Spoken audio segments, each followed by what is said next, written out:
Hello everyone, welcome to my YouTube channel the crazy scholar one. जिससे कि हम आपको पता है हम अपनी पॉलिटी पढ़ रहे हैं।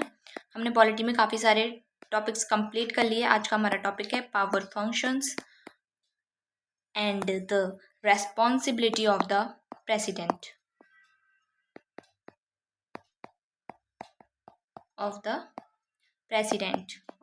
प्रेसिडेंट के पास क्या क्या पावर है, उसकी क्या क्या रेस्पॉन्सिबिलिटीज़ हैं और वो क्या क्या कर सकता है, उसके फंक्शंस क्या क्या हैं।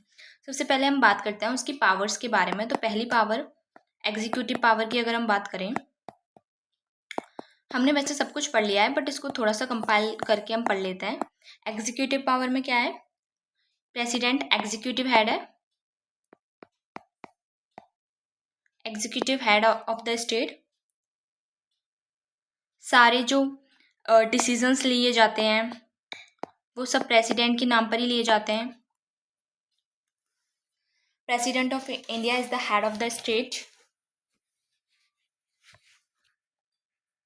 He is like the constitutional head. President of India is the constitutional head. जैसे ब्रिटेन में किंग या क्वीन यानी कि डायनेस्ट या मोनार्क होता है, इसी तरह पर इंडिया में प्रेसिडेंट होता है। ब्रिटेन में किंग या क्वीन होते हैं, इंडिया में प्रेसिडेंट जो कि कॉन्स्टिट्यूशनल हेड होते हैं। सारी जो एग्जीक्यूटिव पावर है कॉन्स्टिट्यूशनली इन्हीं के हाथों में होती है, बट ये उस पावर का यूज़ नहीं करते।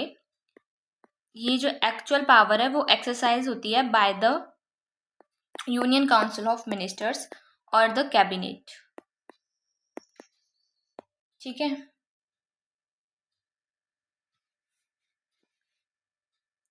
These are the executive powers. So executive में क्या है कि सारी पावर प्रेसिडेंट के हाथ में होगी, बट वो खुद इसको एक्सरसाइज ना करके अपने ऑफिशियल्स, अपने सबऑर्डिनेट जो ऑफिशियल्स हैं लाइक द कैबिनेट या यूनियन काउंसिल ऑफ मिनिस्टर, उनकी मदद से इस पावर का यूज़ करते हैं। इसके अलावा president appoints the governor of India, governor of state, जजेस of the high court and supreme court, auditor general of India और अदर बहुत ज़्यादा high officials like finance commissions के जो मेंबर होते हैं उनको चुनना, इलेक्शन कमीशन के जो मेंबर्स होते हैं इन सबको चुनने का काम, उन सबको अपॉइंट करने का काम किसके पास है? अपॉइंट तो करेंगे प्रेसिडेंट, पर प्रेसिडेंट अपॉइंट करेंगे on the advice of the union council of minister headed by the prime minister. ठीक है, अपॉइंट करने का काम प्रेसिडेंट के पास है, बट एक्चुअल में जो एक्चुअल पावर है वो इंडिया में प्राइम मिनिस्टर और यूनियन काउंसिल ऑफ मिनिस्टर के पास है। प्रेसिडेंट के पास पावर्स तो हैं लेकिन सिर्फ नाम की पावर्स हैं। दूसरी पावर्स आती हैं legislative powers.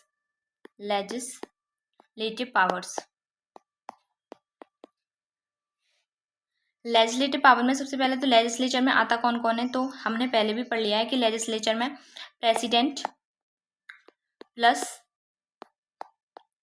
Both houses of the parliament, both houses यानी कि Lok Sabha as well as Rajya Sabha, ये सब किस में आते हैं? ये सब आते हैं लेजिस्लेचर के अंदर। लेजिस्लेचर बोल लो या फिर यूनियन पार्लियामेंट बोल लो, एक ही बात है। यूनियन पार्लियामेंट या लेजिस्लेचर में president plus both houses of the parliament आते हैं। प्रेसिडेंट के पास पावर है कि वो सम्मन कर सकता है the houses of the parliament,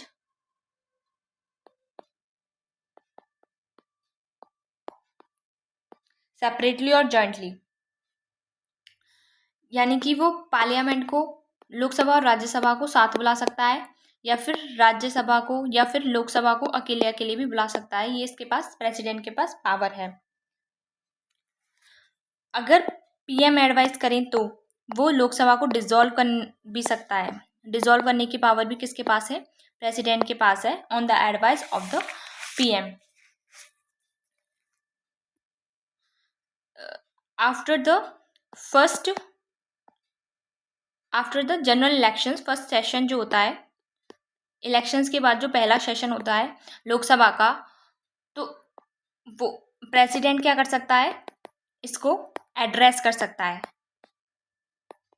ये हमने पढ़ा था आर्टिकल 87 के अंडर कि प्रेसिडेंट कैन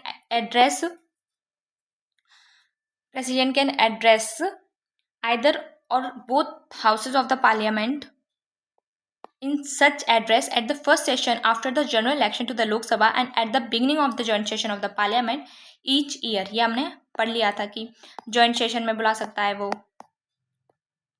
joint session बुलाने से पहले स्पेशल एड्रेस कर सकता है, ये हमने पहले भी पढ़ लिया है।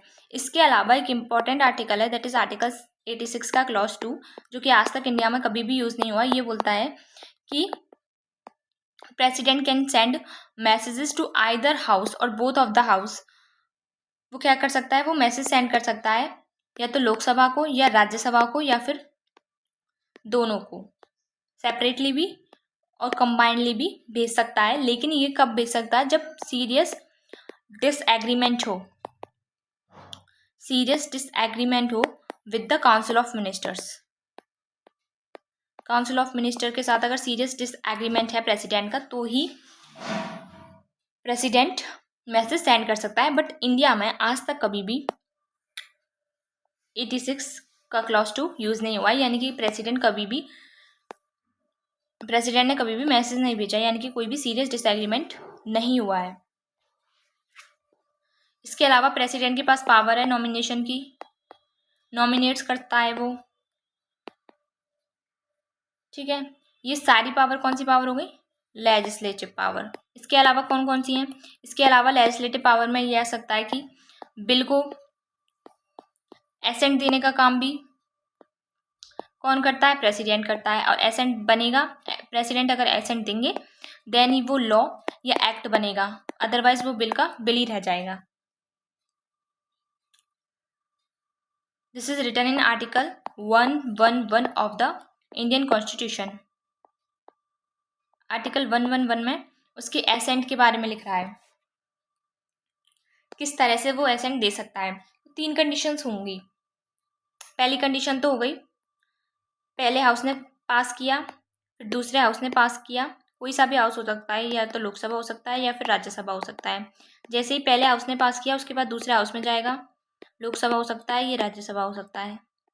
दूसरे हाउस में पास होने के बाद वो प्रेसिडेंट के पास जाएगा फॉर द एसेंट।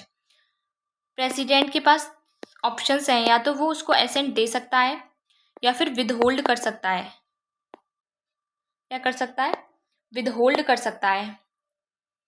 अगर एसेंट दे दिया देन इट इज ओके, वो क्या बन जाएगा, लॉ बन जाएगा। लेकिन अगर एसेंट नहीं दिया, अगर विदहोल्ड किया, तो इसके पास 3 कंडीशन होती हैं। इसको समझ लेते हैं पहले। जैसे कि पहले हाउस में गया, उसने पास कर दिया, दूसरे हाउस में गया, उसने पास कर दिया, प्रेसिडेंट के पास फॉर द एसेंट गया, प्रेसिडेंट क्या करेंगे, विदहोल्ड करेंगे। विदहोल्ड में 3 कंडीशन होंगी। पहली कंडीशन है कि प्रेसिडेंट डायरेक्टली कह they know, this is what, this is the absolute veto. Absolute veto, president बोल देंगे कि मैं इसे पास नहीं कर रहा हूँ, प्रेसिडेंट नो कह देंगे। बहुत ही ज़्यादा रेयर कंडीशन है ये, और on the advice of PM, केवल ये पीएम की एडवाइस पर होती है। और जनरली ये पता है कब होती है, जब कोई भी bill passed bye a parliament is a private member bill. Private member bill होगा, या तो ये कंडीशन तब हो सकती है, या फिर अगर कैबिनेट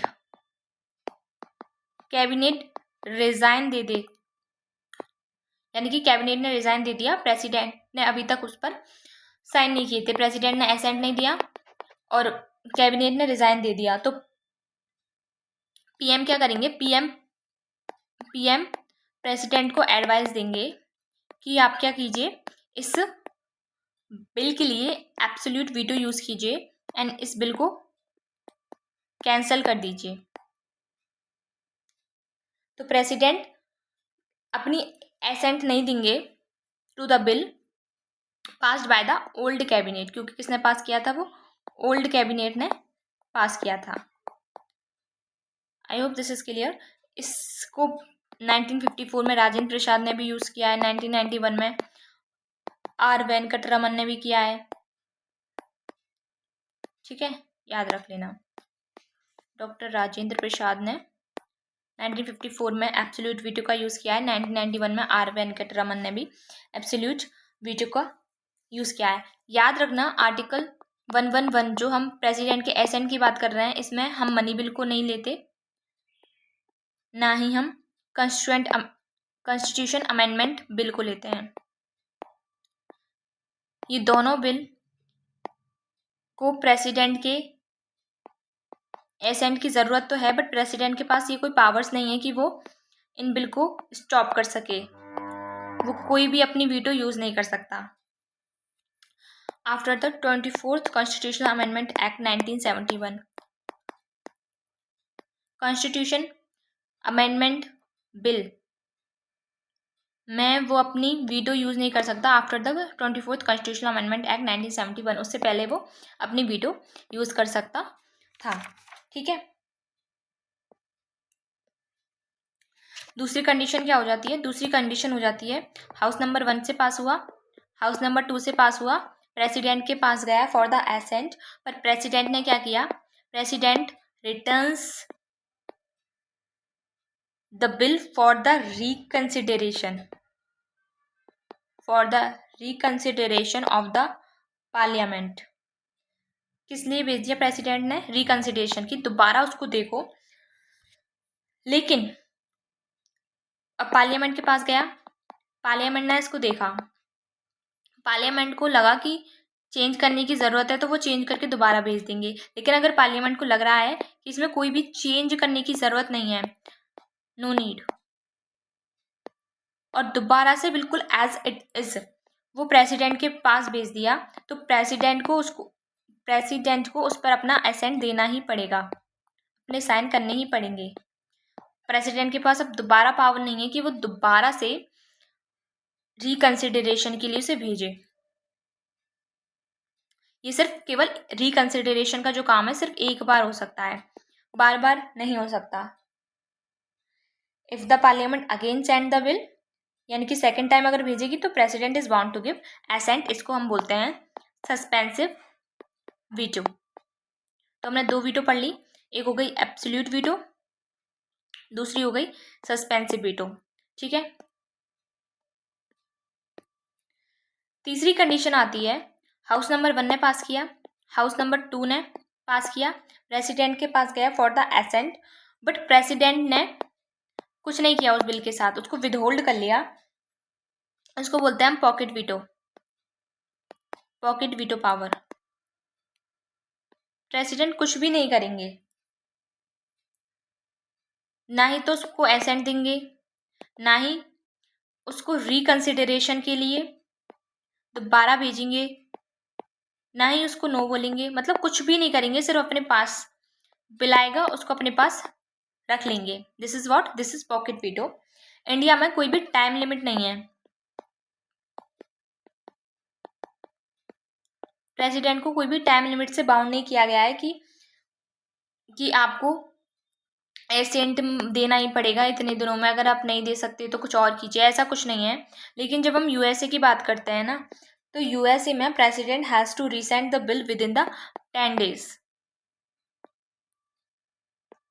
मतलब 10 दिन के अंदर अंदर उसे अगर एसेंट नहीं देना है तो उसको रीसेंड करना पड़ेगा, resend the bill within the 10 days। अगर वो 10 दिन के भीतर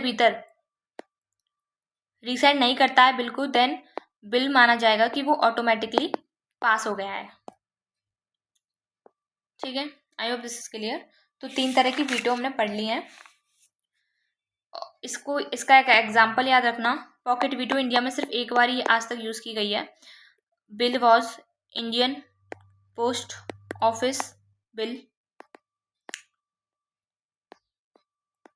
was passed by the parliament in 1986 उस समय पर प्रेसिडेंट थे ज्ञानी जैल सिंह। इन्होंने पॉकेट वीटो का यूज़ किया और इस बिल को पास नहीं होने दिया। उसके बाद इसको 1990 में दोबारा से विड्रॉ कर लिया गया, जब कांग्रेस के जो लीडर थे केपी उन्नीकृष्णन वो क्या बने, वो बने कम्युनिकेशन मिनिस्टर। जब वो कम्युनिकेशन मिनिस्टर बने तो इस बिल को दोबारा से विड्रॉ कर लिया गया। यानी कि एक बिल ऐसा भी था जिसको प्रेसिडेंट ने अपनी पॉकेट वीटो की मदद से कभी पास नहीं होने दिया। I hope this is clear to all. Article 111 में एसेंट वाली बात है वो आपको समझ में आ गई होगी। याद रखना, हमारे इंडियन कॉन्स्टिट्यूशन में वीटो शब्द यूज़ नहीं किया गया है। वीटो शब्द का एक्चुअल मीनिंग जो होता है वो होता है डेस्ट्रॉय या फिर डोमिनेट भी बोल सकते हैं हम, डोमिनेट द वोट। क्योंकि वीटो का मतलब क्या होता है, हम जब यूएन पढ़ा था, आपने जब यूएन पढ़ा होगा तो उसमें हम बोलते हैं कि 5 परमानेंट मेंबर्स हैं, उनके पास वीटो पावर है। तो उसमें वीटो पावर में वो क्या करते हैं, कोई भी बिल आता है तो उसमें अपनी हाँ या ना दे सकते हैं कोई भी मेंबर। अगर उन 5 में से किसी ने भी ना बोल दिया तो बिल क्या हो जाता है, बिल कैंसिल हो जाता है। भले ही सबने हाँ बोला हो, 4 ने हाँ बोला हो और 1 ने ना बोल दिया तो बिल कैंसिल हो जाएगा। This is the veto power. But India में ऐसा नहीं होता कि हाँ बोलना है या ना बोलना है। इंडिया में veto as a general term हमने यूज कर लिया है। इंडिया में प्रेसिडेंट कैंसिल नहीं कर सकता, डेस्ट्रॉय नहीं कर सकता,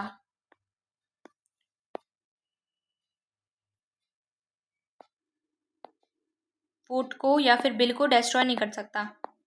अगर प्रेसिडेंट ने अपनी एसेंट विदहोल्ड भी किया है या फिर दोबारा रिकंसिडरेशन के लिए भेजा है तो भी क्या होगा, तो वो दोबारा से पास हो जाएगा। यानी कि वो सिर्फ डिले कर रहा है। प्रेसिडेंट डिले कर सकते हैं बट उसको रोक नहीं सकते, पार्लियामेंट को रोक नहीं सकते। इसके अलावा कभी कभी प्रेसिडेंट के प्रायर रिकमेंडेशन भी चाहिए होती है। कुछ बिल को पास करने के लिए prior recommendation of the president is required. For example, हमने पढ़ा था जब मनी बिल हम पढ़ रहे थे कि मनी बिल को पास करने के लिए प्रायर रिकमेंडेशन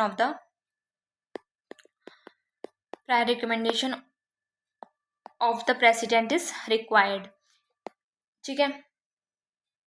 या फिर अगर आपको कोई भी न्यू स्टेट बनाना है या फिर पुराना जो स्टेट है उसकी बाउंड्रीज में चेंज करना है, इन सब के लिए भी क्या चाहिए, इन सब के लिए भी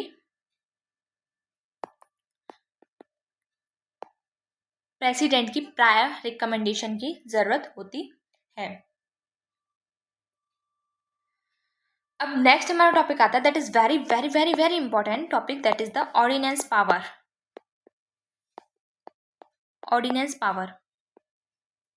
ऑर्डिनेंस पावर दोनों की होती है, यानी कि प्रेसिडेंट के पास भी ऑर्डिनेंस पावर है एंड गवर्नर के पास भी ऑर्डिनेंस पावर है। प्रेसिडेंट की जो ऑर्डिनेंस पावर है, this is written in article 1, 2, 3 of the Indian constitution. जबकि जो गवर्नर की ऑर्डिनेंस पावर है, this is written in article 213 of the Indian constitution. मतलब 1, 2 इसमें है, इसमें 2, 1 हो जाएगा, बस इतना सही है। इन दोनों की ऑर्डिनेंस पावर को हम पढ़ते हैं स्टार्टिंग से। सो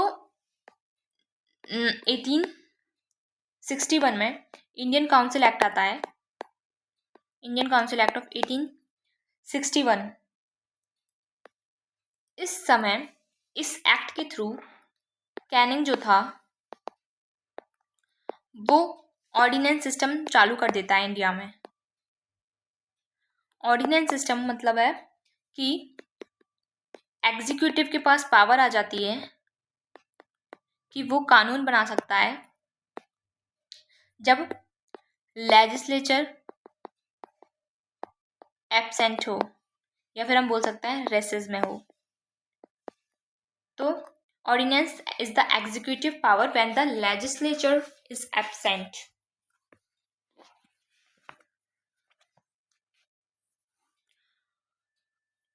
एग्जीक्यूटिव में कौन आता है? प्रेसिडेंट आता है एग्जीक्यूटिव में, गवर्नर भी आते हैं। तो प्रेसिडेंट और गवर्नर दोनों के पास ये पावर है कि वो ऑर्डिनेंसेस, ये एक तरह का बिल ही होता है।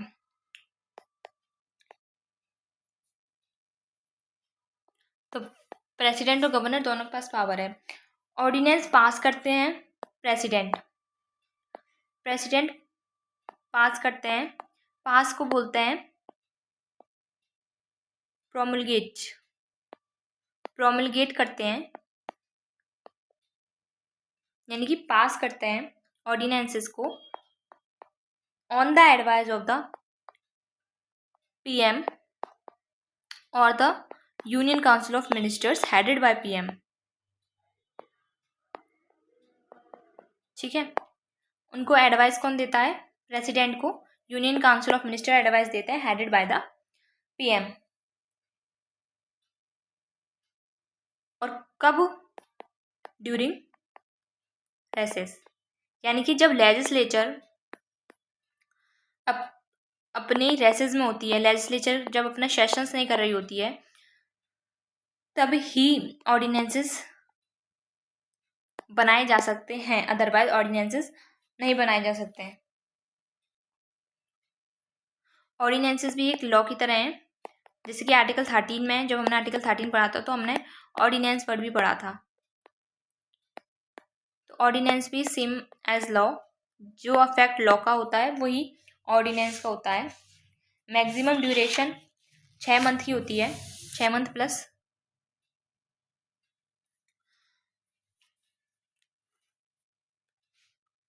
ठीक है, इसको अब समझते हैं प्रोमलगेट कैसे होता है। जैसे अगर रेसेस स्टार्ट होते ही ऑर्डिनेंस प्रोमलगेट हो गया, जैसे रेसेस स्टार्ट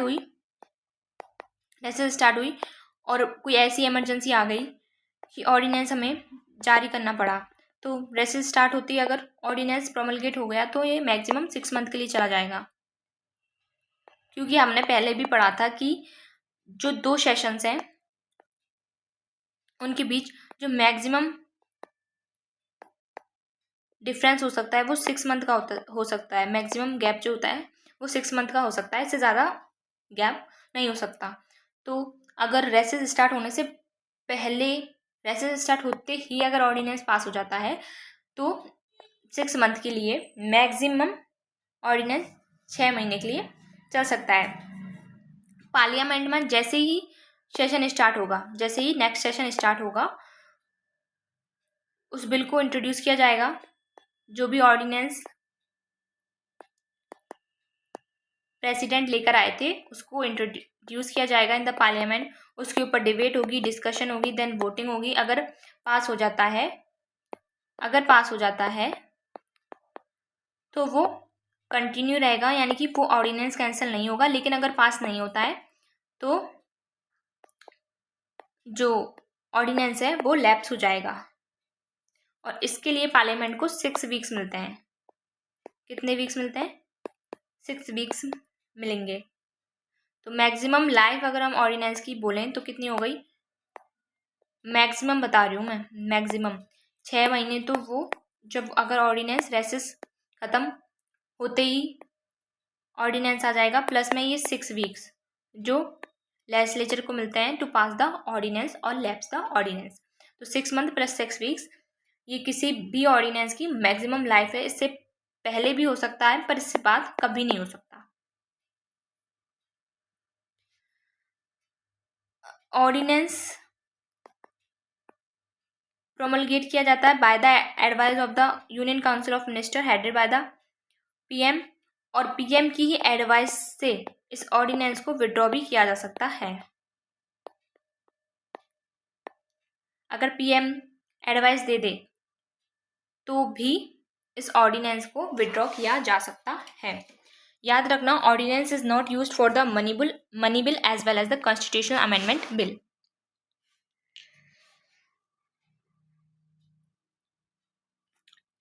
प्रेसिडेंट केवल उन्हीं पर ऑर्डिनेंसेस प्रोमulgate कर सकता है जिन पर पार्लियामेंट लॉ बना सकती है, जिन पर पार्लियामेंट क्या बना सकती है, लॉ बना सकती है। लाइक स्टेट लिस्ट, सॉरी,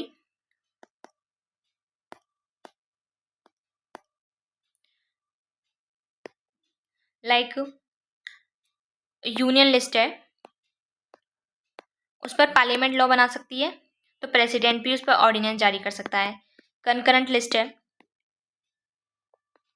उस पर पार्लियामेंट लॉ बना सकती है, तो प्रेसिडेंट भी उस पर ऑर्डिनेंस दे सकता है। लेकिन जो स्टेट लिस्ट है उस पर पार्लियामेंट लॉ नहीं बनाती है, स्पेशल केसेस में बनाती है, वो अलग बात है, but usually parliament state list पर लॉ नहीं बनाती है, तो प्रेसिडेंट भी ऑर्डिनेंसेस जारी नहीं कर सकता in the state list. State list के लिए जो ऑर्डिनेंसेस हैं वो जारी करते हैं गवर्नर, यानी कि अगर गवर्नर ऑर्डिनेंस प्रोमulgate करेंगे तो वो सिर्फ उन्हीं पर प्रोमulgate कर सकते हैं जो कि जिन पर विधानसभा या फिर स्टेट लेजिस्लेचर लॉ बना सकती है। तो स्टेट लेजिस्लेचर किस पर लॉ बना सकती है? स्टेट लेजिस्लेचर लॉ बना सकती है स्टेट लिस्ट के सब्जेक्ट्स पर। लेकिन ऑर्डिनेंसेस कुछ भी नहीं पास किए जा सकते। ऑर्डिनेंसेस के लिए प्रेसिडेंट को ये सेटिस्फाइड होना ज़रूरी है कि ऐसे सर्कमस्टेंसेस हैं, ऐसे कुछ सर्कमस्टेंसेस आ गए हैं जिसकी वजह से उसे इमीडिएट एक्शन लेना पड़ेगा। अगर उसने इमीडिएट एक्शन नहीं लिया तो this will harm our country और स्टेट, ठीक है, इसलिए वो ऑर्डिनेंसेस पास कर रहा है।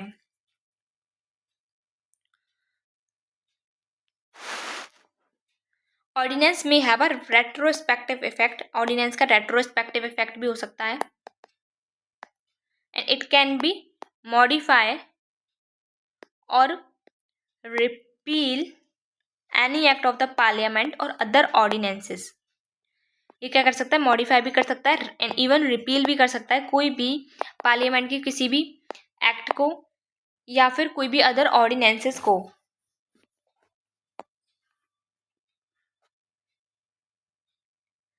इसकी मदद से हम टैक्स लॉ को भी अमेंड कर सकते हैं, बट इसकी मदद से हम कभी भी कॉन्स्टिट्यूशनल अमेंडमेंट या फिर मनी बिल पर ऑर्डिनेंसेस जारी नहीं किए जा सकते। इनको हम अमेंड नहीं कर सकते। टैक्स लॉ तक हम अमेंड कर सकते हैं, मनी बिल को अमेंड नहीं कर सकते। कॉन्स्टिट्यूशनल अमेंडमेंट बिल है उसको भी हम अमेंड नहीं कर सकते। इसको ना एक स्टोरी समझना। 1966 में क्या होता है, 1966 में लाल बहादुर शास्त्री जो हमारे पीएम थे उनकी डेथ हो जाती है। तो इंदिरा गांधी जी पीएम बनती हैं। जो भी कांग्रेस के वेटरनर थे उनको लगता है कि इंदिरा गांधी जी बहुत ज़्यादा भोली भाली सी हैं, बहुत ज़्यादा भोली हैं। जो सिंडिकेट्स थे वो ये चाहते थे कि ये भोली सी हैं तो इनकी मदद से हम ही रूल करते रहें। कौन रूल करे? कांग्रेस के जो वेटरनर थे, ओल्ड पर्सन्स थे, जो सिंडिकेट्स थे, वो चाहते थे कि हम इंदिरा को कंट्रोल करें और हम ही रूल करें। लेकिन इंदिरा गांधी जी स्मार्ट निकली और उन्होंने क्या किया कि उनको ये रियलाइज़ हो गया कि जो सिंडिकेट्स हैं, स्पेशली मोरारजी देसाई वगैरह, ये सब क्या थे? सिंडिकेट्स थे। उन्होंने सोचा कि ये रूल करना चाहते हैं और ये पूरा फाइनेंशियल सिस्टम जो है उसको कंट्रोल करना चाहते हैं। जिसके हाथ में पावर, जिसके हाथ में पैसा रहेगा उसके हाथ में पावर भी रहेगी, तो पूरा फाइनेंशियल सिस्टम ये खुद कंट्रोल करना चाहते हैं। सो 1969 में इंदिरा गांधी जी ने क्या किया? इंदिरा गांधी जी ने जब कोई भी पार्लियामेंट या फिर लेजिस्लेचर कह सकते हैं जब रेसेस में थी, तो इन्होंने क्या किया? 1969 में प्रेसिडेंट से एक ऑर्डिनेंस प्रोमलगेट करवाया। उस ऑर्डिनेंस में बोल दिया for the nationalisation of the banks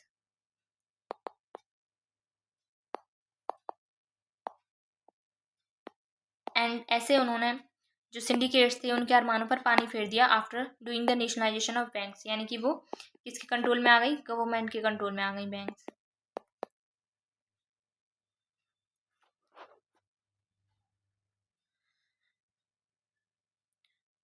nationalisation of banks के लिए क्या हुआ, नेशनलाइजेशन ऑफ बैंक्स के लिए उसने ऑर्डिनेंस पास किया, बट ऐसी कोई इमरजेंसी तो थी नहीं कि वो ऑर्डिनेंस पास करे, तो इसीलिए this was challenge in the RC Cooper versus union of India case, जिसको हम बैंक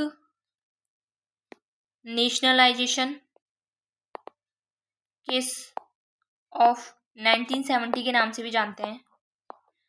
तो सुप्रीम कोर्ट में ये जब केस हुआ तो सुप्रीम कोर्ट ने बोला कि ऐसी कोई इमरजेंसी तो थी नहीं, there is no such emergency कि आपको कोई इतना बड़ा स्टेप उठाना पड़े, आपको ऑर्डिनेंस जारी करवाना पड़े प्रेसिडेंट से कहकर।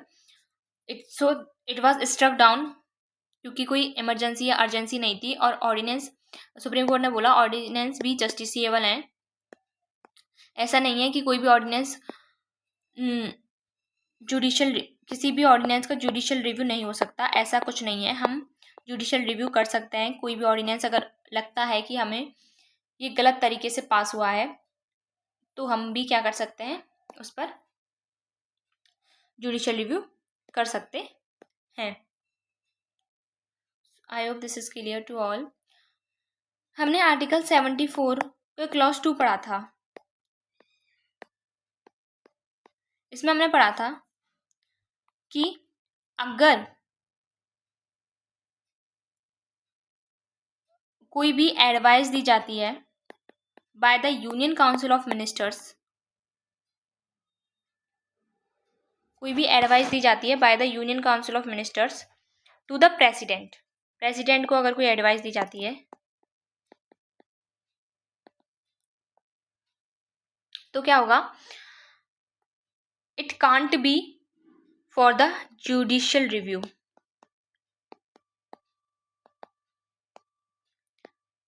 The question whether any and if so what advice was tendered by the minister to the president shall not be inquired into any court. I hope this is clear. Article 74 का clause 2 बोलता है कि कोई भी advice जो ministers president को देंगे उसको आप चैलेंज नहीं कर सकते इन द कोर्ट।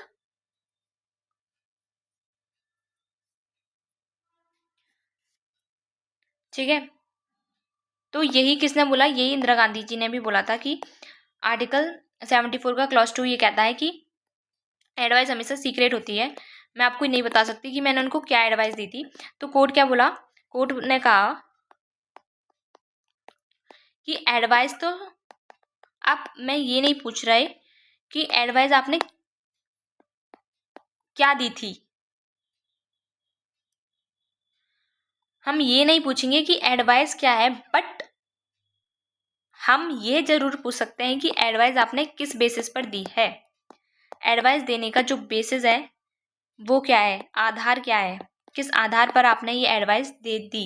हम एडवाइस के बारे में नहीं पूछ सकते क्योंकि वो आर्टिकल 74 के अंदर उसकी मनाही कर दी गई है, लेकिन किस आधार पर आपने दिया हम ये ज़रूर पूछ सकते हैं। तो ये जो, अगर हमें लगता है कि जो आधार आपने दिया है वो बेसलेस है तो हम क्या कर देंगे, उस एडवाइस को भी स्ट्रक डाउन, उस एडवाइस के थ्रू जो भी एक्ट लिया गया है उसको स्ट्रक डाउन कर सकते हैं। और यही किसमें बोला था, यही AK raw versus union of India 1982 के केस में भी बोला गया था।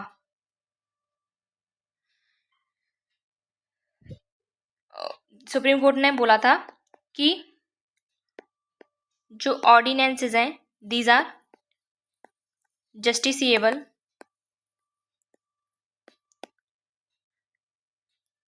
AK Roy versus union of India 1982 में सुप्रीम कोर्ट ने बोला था ऑर्डिनेंसेस आर जस्टिसिएबल। ऐसे ही एक और केस आता है that is DC Wadhwa versus state of Bihar.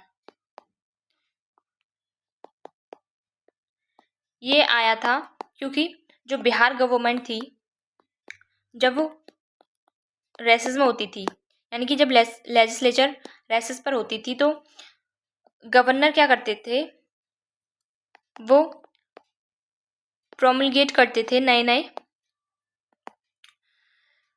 Ordinances,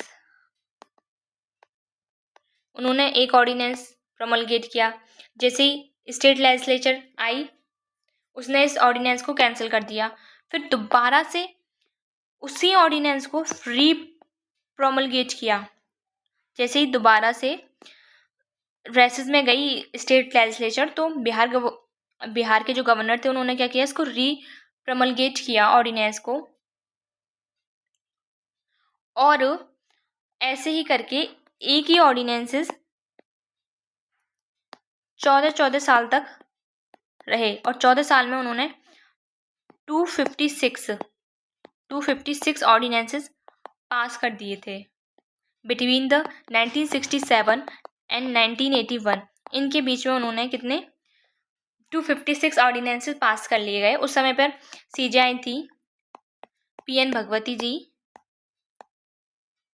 उन्होंने ये चीज़ ऑब्जर्व की कि ऑर्डिनेंसेस का मिसयूज हो रहा है। एक बिल को यूज़ करने के लिए आपने इतने सारे ऑर्डिनेंसेस दे दिए, तो उन्होंने बोला था कि power to make an ordinance to meet an extraordinary situation.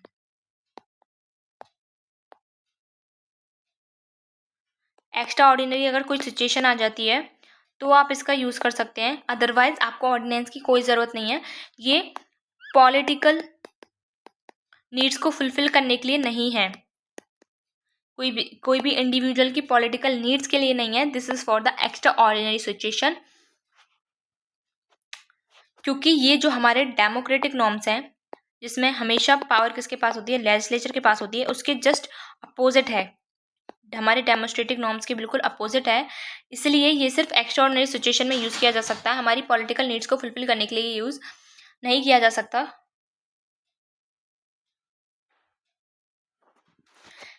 इसीलिए आपको इस पर लिमिट लगानी होगी। ठीक है, इस पर क्या लगानी पड़ेगी, लिमिट लगानी पड़ेगी। सिर्फ एक्स्ट्रा ऑर्डिनरी सिचुएशन अगर कभी होती है देन आप ऑर्डिनेंस पास कर सकते हैं, otherwise don't try to bypass the democracy.